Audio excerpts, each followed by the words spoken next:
नमस्कार, आप सभी का स्वागत है।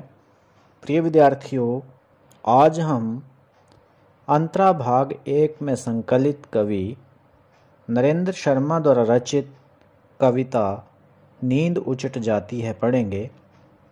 कविता की सरल व्याख्या के साथ साथ अंत में इसके प्रश्न उत्तर भी करवाए जाएंगे।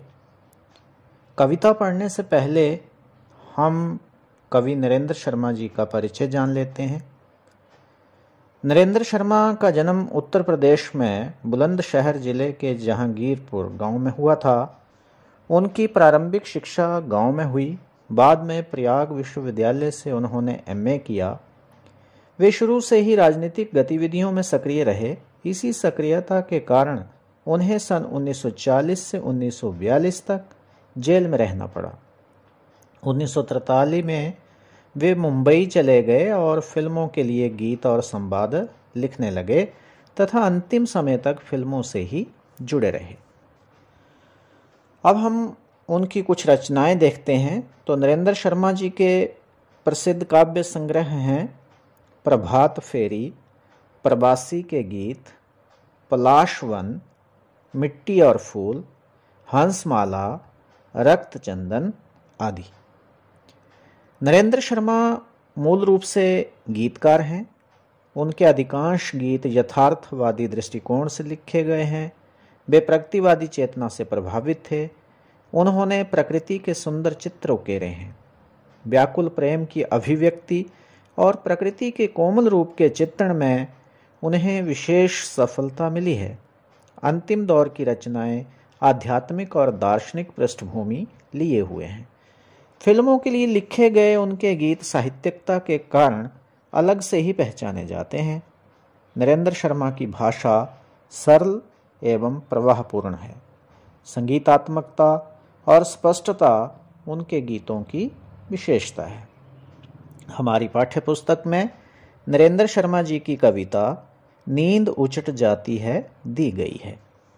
इस कविता में कवि ने एक ऐसी लंबी रात का वर्णन किया है जो समाप्त होने का नाम नहीं ले रही है और कवि को प्रकाश की कोई किरण भी नहीं दिखाई दे रही है। कविता का यह अंधेरा दो स्तरों पर है।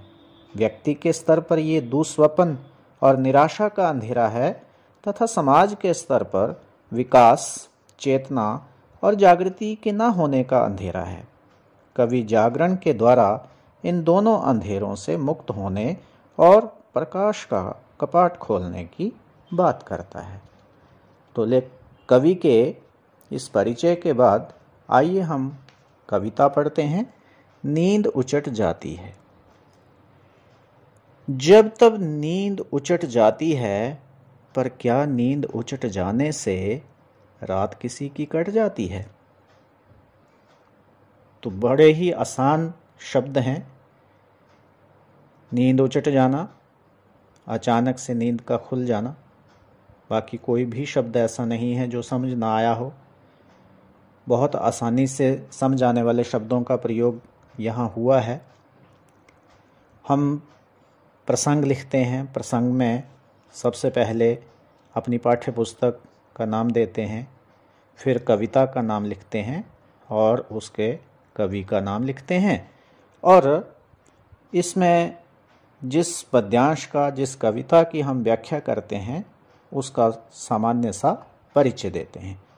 जैसे इस पद्यांश में कवि नरेंद्र शर्मा जी नींद के उचट जाने का, अचानक नींद के खुल जाने का वर्णन कर रहे हैं। कहते हैं कि ऐसा अनेक बार होता है कि अचानक उनकी रात को नींद खुल जाती है। पर क्या नींद उचट जाने से रात किसी की कट जाती है? फिर वे एक प्रश्न भी करते हैं। बहुतों के साथ ऐसा होता है कि किसी चिंता के कारण, किसी भय के कारण या किसी बुरे स्वप्न के कारण अचानक असमय ही नींद जो है वो टूट जाती है और फिर काफ़ी देर तक नींद नहीं आती है। कवि जो है वो पाठकों से पूछ रहा है कि जब इस तरह से नींद टूटती है तो फिर क्या नींद टूट जाने से किसी की रात कट सकती है? अर्थात नींद के टूट जाने के बाद रात को काटना बहुत ही मुश्किल प्रतीत होता है। अब कवि की नींद के खुलने के क्या कारण हो सकते हैं? कोई भय हो सकता है, कोई चिंता हो सकती है, या कोई ऐसा बुरा स्वप्न हो सकता है जिससे अचानक कवि की नींद टूट जाती है, वह चौंक उठता है। और फिर इस तरह से जब असमय नींद टूटती है तो फिर दोबारा नींद बड़ी मुश्किल से आती है, रात काटना बहुत मुश्किल हो जाती है। कभी हम सबसे पूछता है, नींद टूट जाने के बाद क्या रात काटी जा सकती है? अर्थात वह तो बड़ा ही मुश्किल क्षण हो जाता है। अगले पद्यांश में कवि बता रहे हैं कि नींद के टूटने का कारण क्या है, अचानक से नींद से जागने का कारण क्या है। कहते हैं, देख देख दुस्वप्न भयंकर, चौंक चौंक उठता हूँ डर कर, पर भीतर के दुस्वप्नों से अधिक भयावह है तम बाहर। आती नहीं उषा, बस केवल आने की आहट होती है। दुस्वप्न होते हैं बुरे स्वप्न, भयंकर होते हैं डरावने। चौंक चौंक उठता हूँ डर कर आसान शब्द हैं। भीतर के दुस्वप्न, मन में जो बुरे सपने चल रहे थे, अधिक भयावह, बड़े डरावने हैं। तम होता है अंधकार, बाहर, बाहर का। उषा का अर्थ होता है सुबह। कवि कहता है कि जब रात को वह सोया होता है तो कभी अचानक भयंकर डरावना कोई बुरा सपना देख लेता हूँ और उस बुरे सपने से डरकर अचानक चौंक जाता हूँ और मेरी निद्रा भंग हो जाती है, मैं उठकर बैठ जाता हूँ। तो नींद के टूटने से जो बुरा स्वप्न चल रहा था उसके डर से तो मुक्ति मिल गई, लेकिन अब एक नई समस्या सामने आ जाती है और वह यह है कि भीतर के दुस्वप्नों से अधिक भय है तम बाहर। स्वप्न के डर से तो कभी जाग गया, वहां से तो उसको डर से मुक्ति मिल गई, लेकिन जागने के बाद जब बाहर देखता है तो बाहर जो अंधकार फैला है वह तो मन में दुस्वप्न जो हैं, बुरे स्वप्न जो हैं, उनसे भी कहीं अधिक डरावना है। यानी सोने के बाद बुरे सपनों से तो कभी डर ही गया और डर के मारे चौंक कर उसकी निद्रा भी भंग हो गई। तो जैसे ही नींद टूटी तो बुरे सपने के डर से तो मुक्ति मिल गई, लेकिन जैसे ही जाग कर कभी संसार को देखता है, बाहर देखता है, तो बाहर जो अंधकार फैला हुआ है वह तो बुरे सपनों से भी कहीं ज़्यादा डरावना है। तो डर है कि ना सोते छोड़ता है ना जागने पर छोड़ता है। तो डर जो है ये दो स्तर का है, व्यक्ति के मन के स्तर का भी है और बाहर समाज में फैले हुए अंधकार के स्तर का भी है ये। और मुक्ति दोनों में से ही किसी से संभव नहीं है। कवि को लगता है कि आती नहीं उषा, सुबह कहीं आती हुई दिखाई नहीं देती, क्योंकि इस अंधकार से बचने का उपाय तो केवल सुबह ही हो सकती है, प्रभात ही हो सकता है, क्योंकि सुबह आएगी तो अंधकार भाग जाएगा। लेकिन सुबह का कहीं आसपास आगमन दिखाई नहीं देता, केवल उसके आने की आहट सी सुनाई देती है, पदचाप सी सुनाई देती है। मन के किसी कोने में एक धूमिल सी, एक आशा सी बनी रहती है कि सुबह जल्दी ही आएगी, लेकिन वास्तविकता ये है कि वह सुबह कहीं आसपास दिखाई नहीं देती। प्रिय विद्यार्थियों, इस पद्यांश में कवि ने अपने मन के अंधकार के रूप में तो मन की दुश्चिंताओं, दुस्वप्नों के अंधकार का वर्णन किया है, उसके डर का वर्णन किया है, मन की निराशा, मन की असफलता का चित्रण किया है।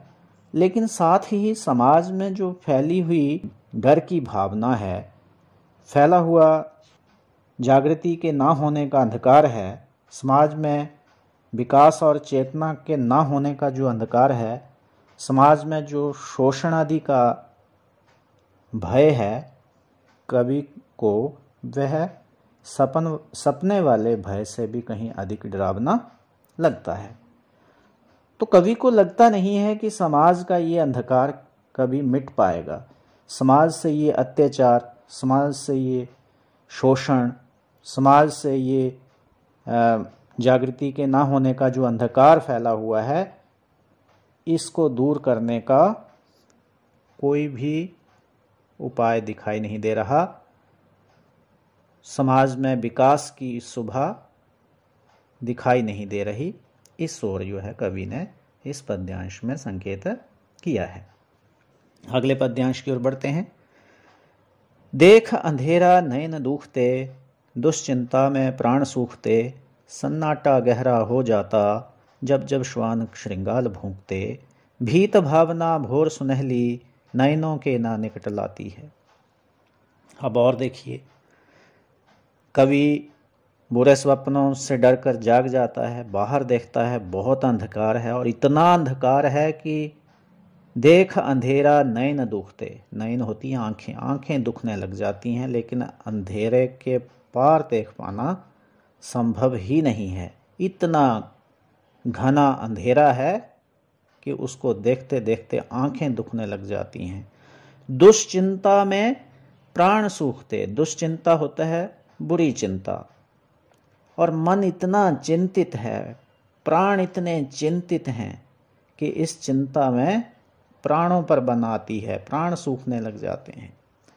सन्नाटा गहरा हो जाता, सन्नाटा क्या है? खामोशी। बाहर इतनी गहरी खामोशी है कि वह खामोशी ही डराने लग जाती है। बाहर पसरा हुआ सन्नाटा ही डराता है। जब जब श्वान श्रृंगाल भूंकते, और इस सन्नाटे में श्वान होते हैं कुत्ते और श्रृंगाल होते हैं गीदड़ या सियार। जब कुत्ते और सियार भौंकने लगते हैं तो वातावरण में भय की वृद्धि होने लगती है। भीत भावना, मेरी भावनाएं पूरी तरह से भयभीत हो जाती हैं, ये मैं मन से पूरी तरह से डर जाता हूं। भोल सुनहली, भोर होती है सुबह, सुनहरी सुबह का आसपास कहीं भी कोई अता पता नहीं दिखाई देता। सुनहरी सुबह आंखों के सामने आती हुई दिखाई नहीं देती, और इस अंधकार में फंसे होने पर, भयभीत होने के अतिरिक्त कवि के पास कोई भी उपाय नहीं है। इस भय से मुक्ति का कोई उपाय कवि को दिखाई नहीं दे रहा है।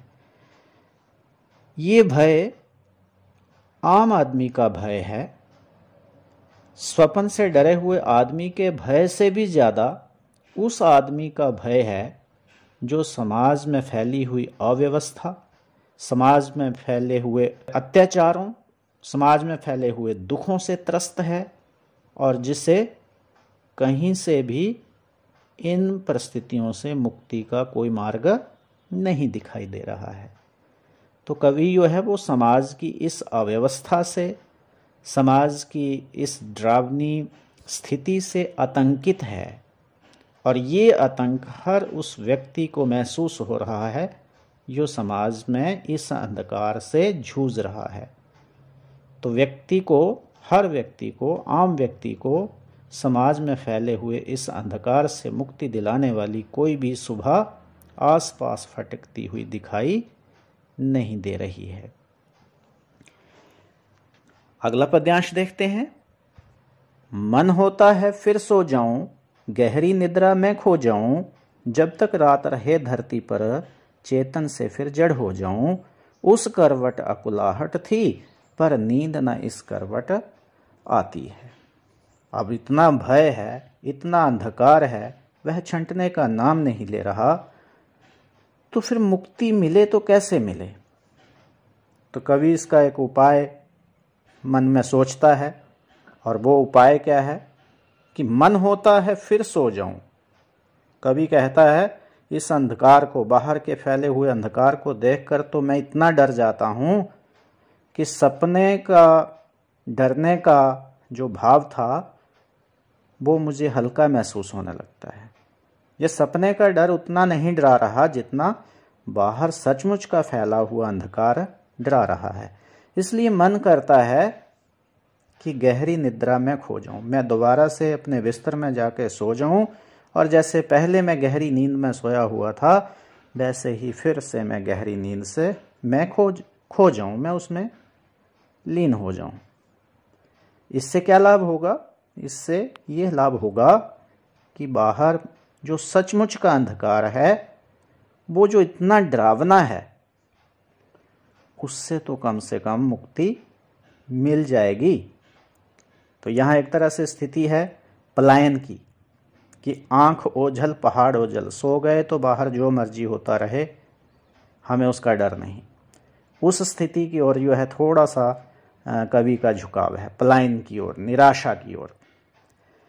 और कवि कहता है कि जब तक रात रहे धरती पर, चेतन से फिर जड़ हो जाऊं। और ये नींद मेरी तब तक ना खुले जब तक इस धरती पर रात है, तब तक मैं चेतना से जड़ हो जाना चाहता हूँ, जीव से निर्जीव हो जाना चाहता हूँ। क्योंकि जागने पर डर कहीं अधिक घेर रहा है, सोने पर भी डर था, बुरे स्वप्न सोने के बाद भी डरा रहे थे, लेकिन वो काल्पनिक डर था, नींद के टूटते ही उनसे मुक्ति मिल जाती है। लेकिन समाज में जो फैला हुआ डर है, समाज में जो फैला हुआ अंधकार है, वो यथार्थ है, वो काल्पनिक नहीं है, वो वास्तविक डर है, वो वास्तविक अंधकार है। और वो अंधकार तो मिटने का नाम नहीं ले रहा। उस अंधकार को तो केवल सुबह ही दूर कर सकती है, और सुबह तो कहीं आसपास दिखाई नहीं दे रही। इसलिए बेहतर है कि कभी फिर सो जाए, और जब तक इस धरती पर अंधकार है वो फिर से निर्जीव होकर पड़ा रहे। क्योंकि कवि कहता है उस करवट अकुलाहट थी, जब मैं सोया हुआ था, बुरा स्वप्न देख रहा था, तो मैं व्याकुल तो था, लेकिन नींद ना इस करवट आती है। लेकिन जब जाग गया और बाहर के अंधकार से रूबरू हुआ, तो अब तो मैं इतना डर गया हूँ कि अब तो मुझे किसी भी तरह से नींद ही नहीं आ रही है। मेरी तो मानो नींद ही उड़ा दी है इस बाहर के अंधकार ने।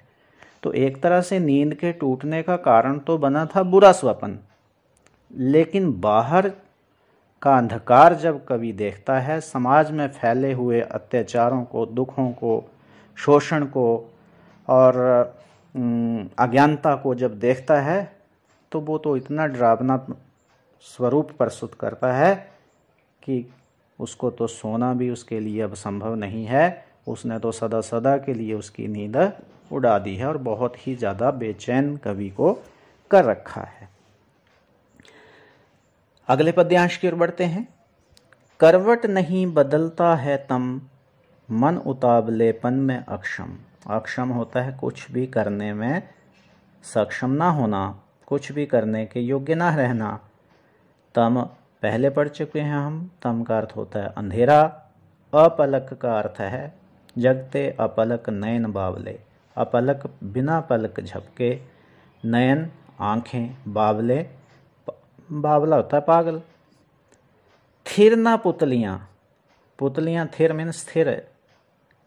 निमिष गए थम, निमिष भी पलकें थम गई हैं। सांस आस में अटकी, मन को आस रात भर भटकाती है। कवि कहता है कि इस धरती पर इतना अंधकार छाया हुआ है कि ये हटने का, करवट लेने का नाम तक नहीं ले रहा। और मन इस स्थिति को देखकर इतना बेचैन हो गया है, इतना उतावला हो गया है कि असहाय महसूस कर रहा है। कुछ भी करने में ये सक्षम नहीं रहा है। और जगते अपलक नयन बावले, और फलस्वरूप ये मेरी आँखें बिना पलक झपके पागलों की तरह पूरी पूरी रात जागती रहती हैं। मेरी पुतलियाँ, आँखों की पुतलियाँ स्थिर नहीं रही हैं और पलकें तो जैसे पूरी तरह से थम ही गई हैं। सांस आस में अटकी और मेरी सांसें इसी आशा में अटकी हुई हैं कि कब इस अंधकार से मुक्ति मिले, और मन जो है रात भर इसी आशा में भटकता रहता है कि कब ये अंधकार दूर हो, कब इस अंधकार से मुक्ति हो, कब समाज में जागृति आए, कब समाज में विकास हो, कब समाज में सबको सुरक्षा का एहसास हो। तो इस तरह के भोर की कामना में मेरा मन पूरी रात भटकता रहता है। अंतिम पद्यांश है, जागृति नहीं अनिद्रा मेरी, नहीं गई भवनिशा अंधेरी। भवनिशा संसार की रात, निशा होती रात, भव में संसार, जागृति जागना, अनिद्रा होती है नींद ना आने की एक बीमारी।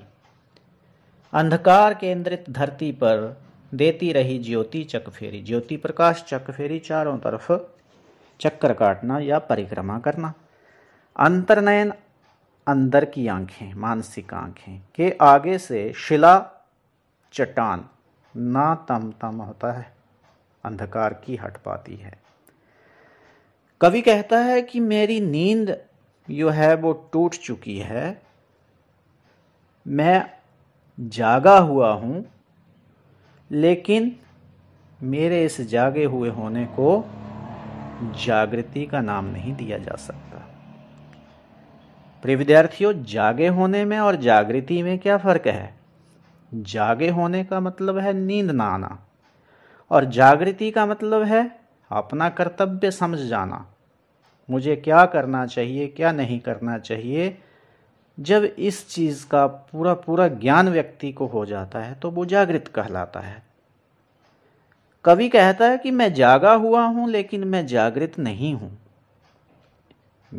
मेरा जागा हुआ होना तो मेरी नींद ना आने की एक बीमारी मात्र है, इसे मेरी जागृति नहीं कहा जा सकता।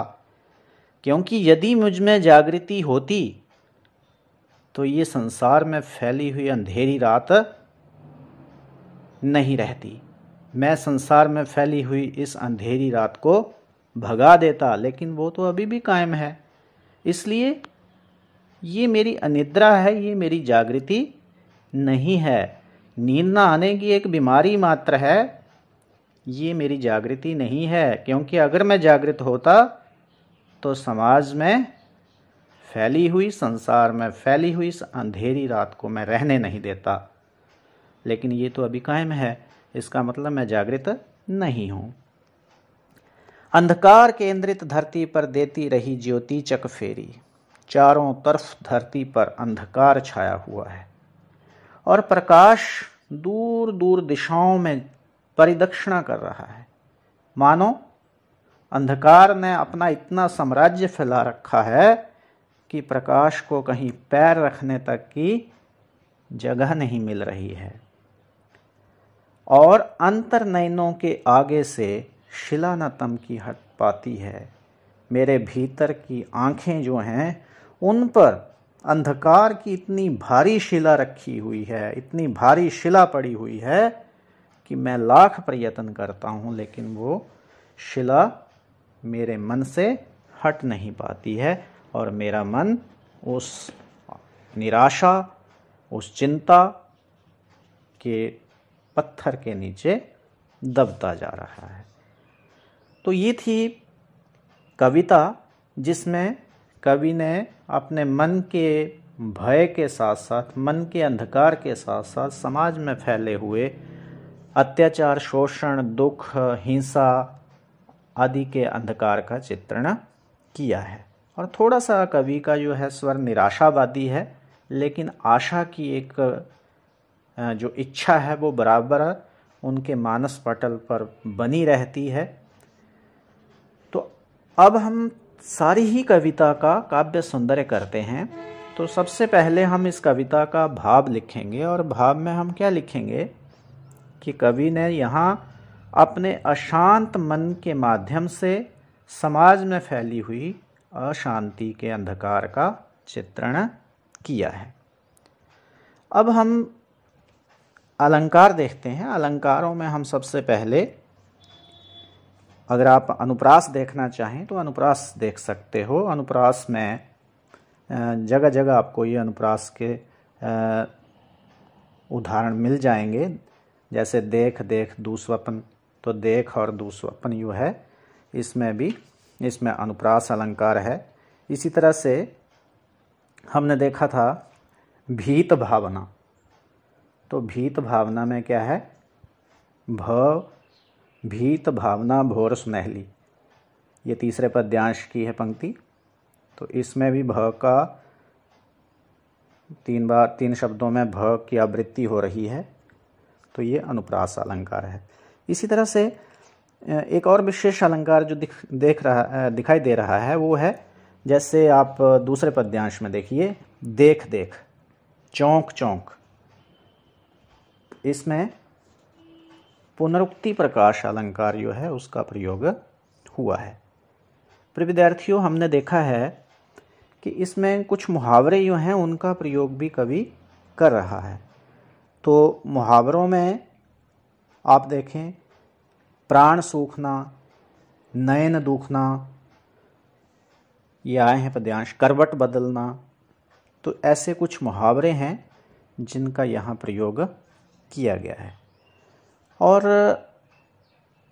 जो कविता है उसमें लयात्मकता है। आप देखें तो शब्दों में लय मिल रही है, क्योंकि कवि गीतकार हैं, तो कविता में लय आना स्वाभाविक है। भयंकर, डर कर, ऐसे शब्द आपस में मिल रहे हैं। फिर देखें दूखते, सूखते, भूंकते, और जो अंतिम पंक्ति है हर पद्यांश की, वो पहली पंक्ति के साथ मेल भी खाती है। जब जब नींद उचट जाती है, हर पद्यांश के बाद इसके साथ लय मिलती है। जैसे आने की आहट आती है, तो जब तब नींद उचट जाती है। इसी तरह से नैनों के ना निकट लाती है, जब जब नींद उचट जाती है।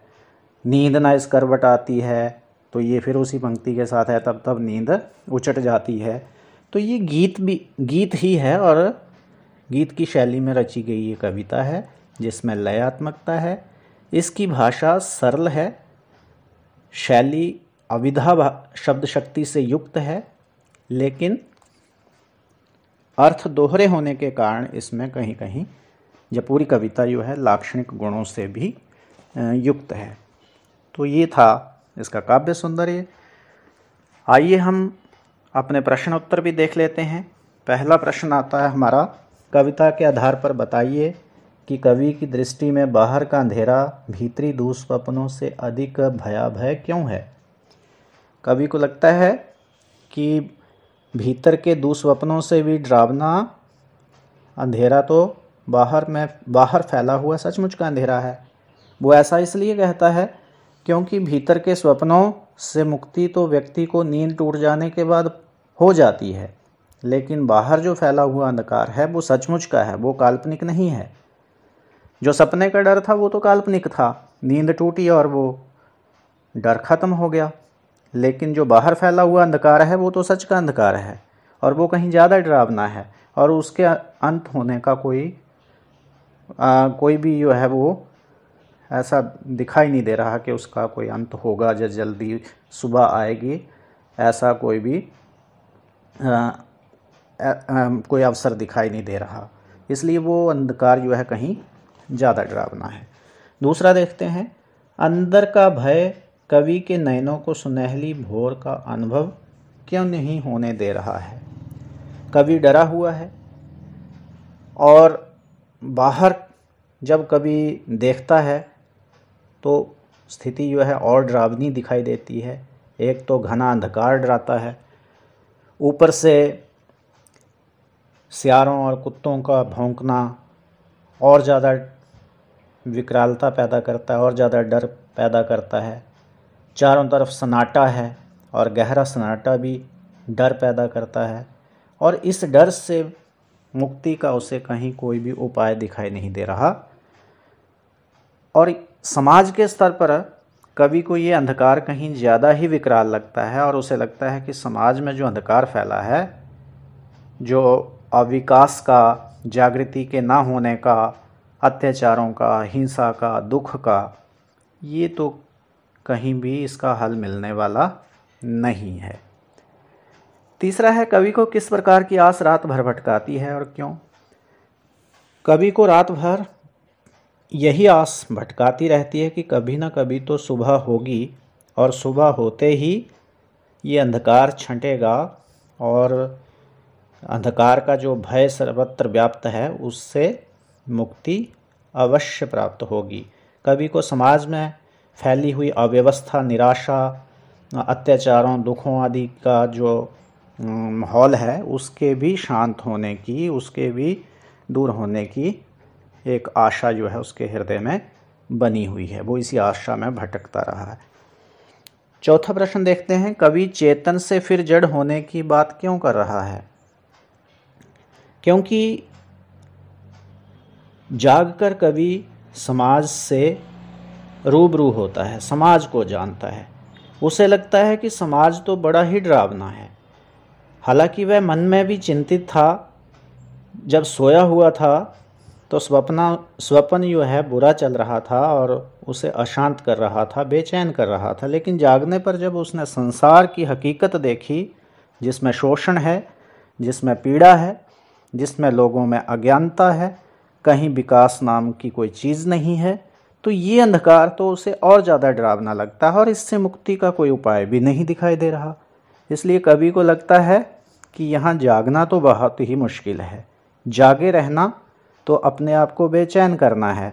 इसलिए बेहतर है कि वह पुनः सो जाए और जब तक ये धरती की अव्यवस्था ठीक नहीं होती उसे होश ना आए। पांचवा प्रश्न है, अंधकार भरी धरती पर ज्योति चकफेरी करती क्यों दिखाई देती है? स्पष्ट कीजिए। सारी धरती पर अंधकार पूरी तरह से व्याप्त है और प्रकाश जो है चारों दिशाओं में परिक्रमा करता हुआ दिखाई दे रहा है।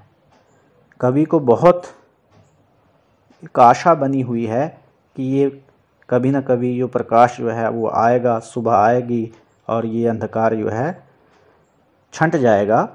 लेकिन जिस तरीके से प्रकाश जो है चकफेरियाँ लगा रहा है, परिक्रमा करता हुआ दिखाई दे रहा है, उससे तो यही लगता है कि अंधकार के साम्राज्य के सामने वह भी असहाय प्रतीत हो रहा है, मानो उसे इस धरती पर पैर रखने के लिए कोई जगह नहीं मिल रही है।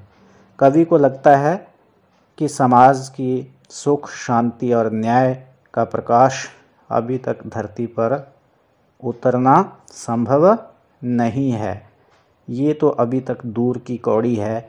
धरती की जो अव्यवस्था है अभी काफ़ी समय तक इसी तरह की रहने वाली कवि को लग रही है। अब प्रश्न नंबर 6 देखते हैं। पंक्तियों का भाव स्पष्ट करना है। पहली है, आती नहीं उषा बस केवल आने की आहट आती है। तो सुबह आ नहीं रही है बल्कि आने का एक तरह से उसकी पदचाप जरूर दिखाई देती है। ऐसा नहीं है कि आएगी ही नहीं, हर अंधकार छंटता है, हर अंधकार को हटना होता है। प्रकाश के सामने उसकी कुछ नहीं चलती, लेकिन प्रकाश के आने में, सुबह के आने में कवि को एक लंबा इंतज़ार करना पड़ रहा है और ये इंतज़ार जो है कवि को निराश भी कर रहा है और भयभीत भी कर रहा है। दूसरा है, करवट नहीं बदलता है तम मन उतावलेपन में अक्षम। तो इसमें है कि करवट बदलने का नाम नहीं ले रहा। तम में ना अंधेरा, समाज में जो अंधेरा फैला है ये तो कहीं छंटने का नाम नहीं दे रहा। अंधेरा दूर होता हुआ दिखाई नहीं दे रहा और कवि इस अंधकार से भयभीत है और इस तरह से उसका मन बड़ा उतावला हो गया है। लेकिन उतावलेपन में, बेचैन मन से कवि जो है अपने आप को असहाय महसूस करता है। उसे कोई उपाय नज़र नहीं आता कि कैसे जो है इस अंधकार को दूर किया जा सके या इससे बचा जा सके। प्रश्न नंबर 7 है, जागृति नहीं अनिद्रा मेरी, नहीं गई भव निशा अंधेरी। उक्त पंक्तियों में जागृति, अनिद्रा, भव निशा अंधेरी में कवि का सामाजिक संदर्भों में क्या अभिप्राय है।